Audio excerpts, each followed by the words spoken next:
Good Tuesday morning, everybody. I'm Dave Furtado. And I'm meteorologist Jefferson Donovan. And welcome to Keep Her Quick, your latest local news and weather commercial free in about 15 minutes or less. We're going to jump right over to meteorologist Jefferson Donovan because it was a gorgeous sunrise today. A lot of clear skies on the docket.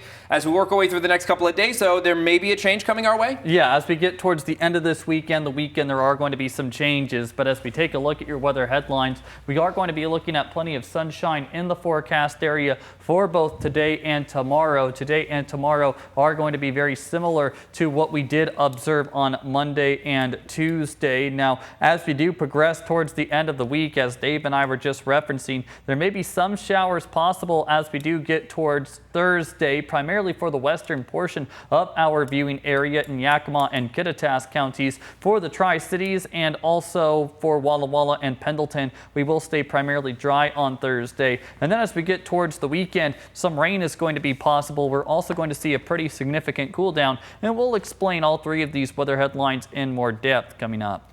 Thanks, Jefferson. We begin this morning in Kennewick. A motorcyclist is recovering from serious injuries after a crash late last night. According to police, only the motorcycle was involved in the crash just after 10 p.m. Arriving officers found the injured motorcyclist near West Columbia Drive and North Fruitland Street. Now, not much is being released as to how the crash happened at this time, but police are saying right now that they just left the roadway. They remain in critical condition at the hospital. A collision yesterday involving a school bus and a passenger vehicle has left one person dead. The school bus rolled over after being struck. Yakima County Sheriff's Office received a call yesterday at around 8 a.m. about the collision near the intersection of Hara and McDonald Road. Mount Adams School District confirmed that it was an Educational Service District 105 bus that was transporting two of their students, as well as a third student from the Wapato School District. The Sheriff's Office says the preliminary evidence indicates that a 71-year-old male from the Toppenish-Hara area failed to stop at a stop sign and collided with the school bus. The Sheriff's Traffic Division is still investigating the collision. That driver was pronounced dead at the scene. The Sheriff's Office also confirmed that when deputies arrived, they observed the school bus on its side. 3 students and a bus driver on board were transported to the hospital as a precautionary measure. The identity of the deceased driver won't be released until next of kin is notified. That driver was the only occupant of that vehicle. ESD 105 also released a statement regarding the incident, and more details can be found up on our website, KIMATV.com. Over in eastern Oregon, tribal police are looking for a man missing since Sunday night, according to the Umatilla Tribal Police Department. 71-year-old Wesley Dixon Jones headed out to go fishing at an unknown location along the Umatilla River, making his whereabouts hard to pinpoint. Officers searched several areas along the river to no avail, and his car was found at his home with a flat tire. Now, Jones is described as being 5 feet 8 inches tall and about 140 pounds with long black hair and brown eyes. Last seen wearing a black and red jacket, black shirt and sweatpants along with boots. If you have any info, contact the Umatilla Tribal Police Department. Pasco police made a strange arrest Saturday, pulling over a driver without a tire. Take a look at this picture. Officers say they initially tried to pull over a man after noticing his wheel didn't have much left on it. And as soon as they were behind him, the man parked his car, hopped out, and tried to flee. After some time, he ran into a fenced area and was quickly tackled by an officer. He was arrested for DUI and failing to stop. The Kennewick School District is hosting a community safety summit. This follows a recent school shooting plot that targeted Kennewick High School. That plot was thwarted after law enforcement officers were alerted about it, and it resulted in 2 14-year-olds being arrested. The summit is titled Safe Schools, Strong Community. District leaders say it's designed to bring families, district staff, and law enforcement together for a discussion on school safety. It'll be tonight from 6 to 7 in the evening at the Kennewick High School Library. You're encouraged to submit questions ahead of time. We have a link to that form over on our website, KEPRTV.com. Over to some traffic news this morning. A heads up if you drive in Kennewick. Starting today, police will be on the lookout for drivers who cut through private property. The city put an ordinance in place last month and have since been warning the community about the new rule, which targets people who drive through parking lots and private driveways to avoid stoplights and congestion. If you get caught, you'll be looking at a $250 fine. Now, the city is installing signs that warn drivers about the new rule and how much it would cost you if you do get caught. And if you drive on George Washington Way in Richland, you may want to plan ahead. Construction is underway on the South George Washington Way improvement project. It is the intersection near Columbia Point Drive by Winco. They'll be closing the right turn lane from northbound.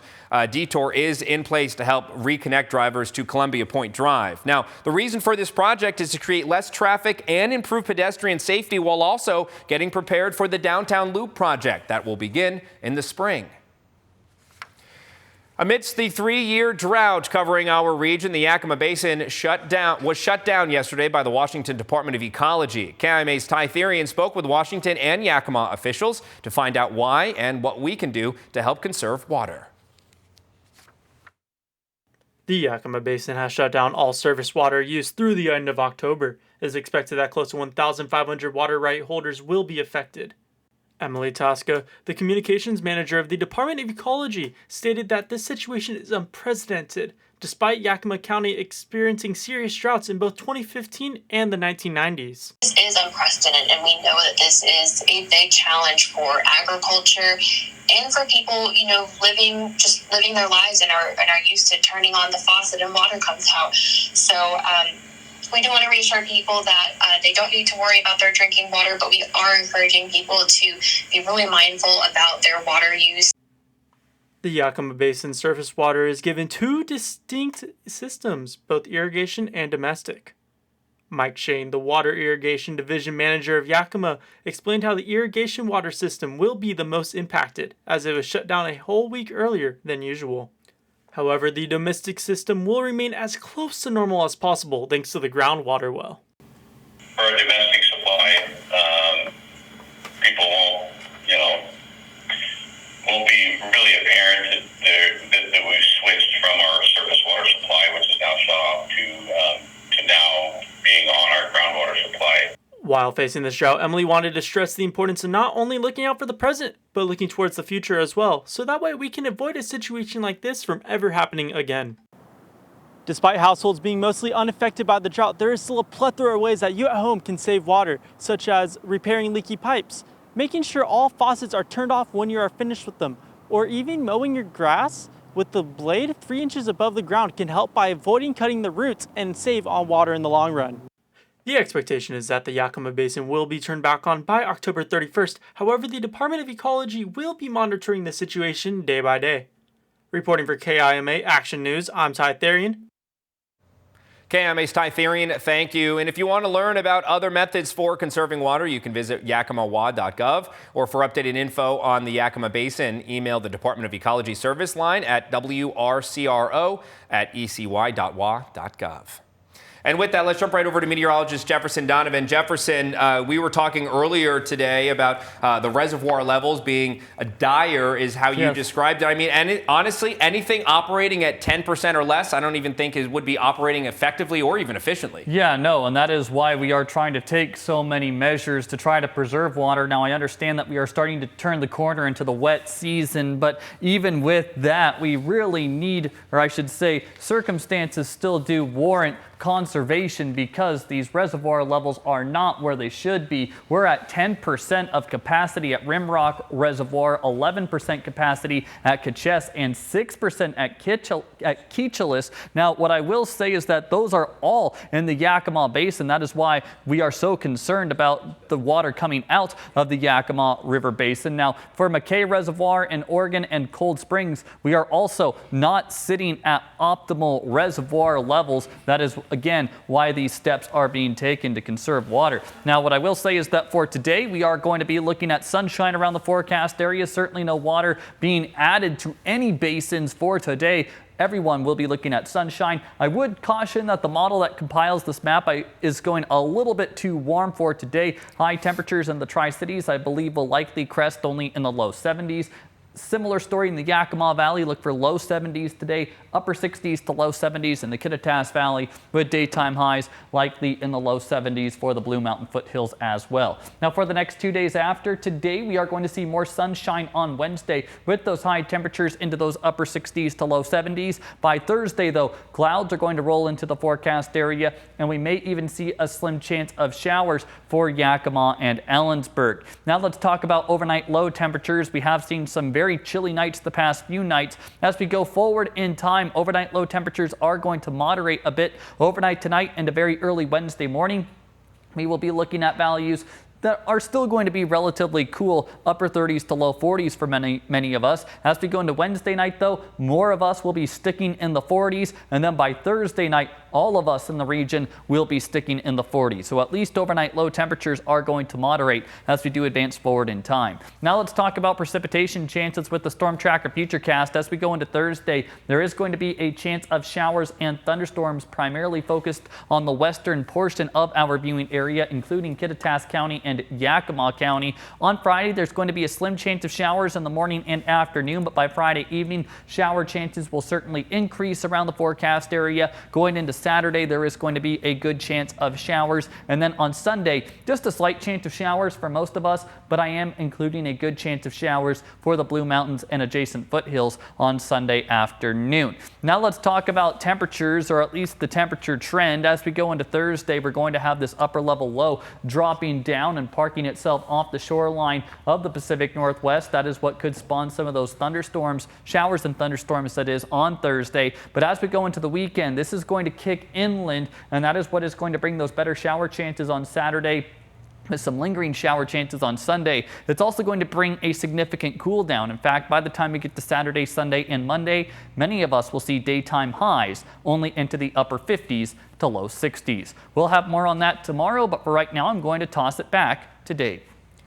Thanks, Jefferson. We're going into day 7 of the government shutdown, and the blame game is still in full swing. On day 6, Democrats wanted healthcare subsidies renewed for millions of Americans. Republicans argue that time to debate that issue is in December, and they should approve a stopgap bill to fund the government for now. Neither side seems willing to budge, and both votes yesterday did not pass. Now, as the government shutdown continues, some industries are beginning to feel that impact. Food banks nationwide are bracing for a possible increase in demand, especially in an area with high numbers of federal workers. Here in the Tri-Cities, food bank leaders say they're already seeing more people come in for assistance.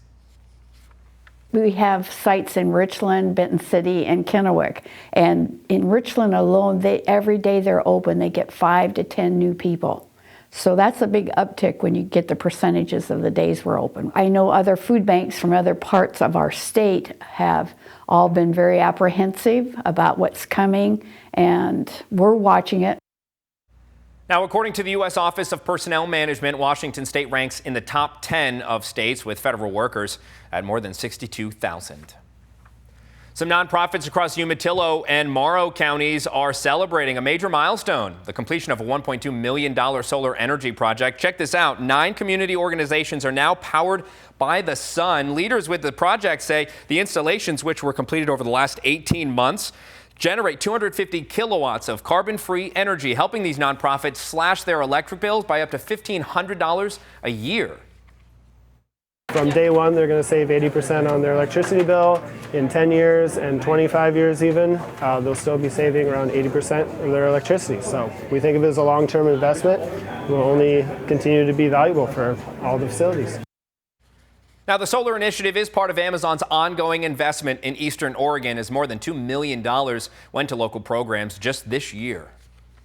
And finally, 3 scientists have been awarded for the 2025 Nobel Prize in Medicine, and one of the winners is from right here in the Evergreen State. Nobel Committee made the announcement yesterday at a ceremony in Stockholm, Sweden. The committee gave the award to Fred Ramsdell, Shimon Sakaguchi, and Mary Brunko for their groundbreaking work with the immune system tolerance. Now, the scientists discovered how regulatory T cells work with our immune system to protect us from microbes trying to invade our bodies. There's an awful lot of diseases and different conditions that are impacted by either too much immune reaction or not enough. And just understanding, key players in the regulation of the immune system are, makes a huge contribution to the field in general. Brunko is a senior program manager at the Institute for Systems Biology in Seattle. The Nobel Committee chair said her and her team's discoveries have been decisive in the field of immunology. Their work dates back to 1995. The trio will share the prize money of nearly $1.2 million. This is the first Nobel Prize of 2025 to be announced. Congratulations to those scientists. And that does it for us. So thank you for watching this episode of Keeper Quick. For more local news and weather, you can head over to our websites. That's KeeperKIMATV.com, as well as our Facebook pages. But while you're here, be sure to subscribe to our YouTube channel to keep up with our latest mini newscasts Monday through Friday. Have a terrific Tuesday, everybody.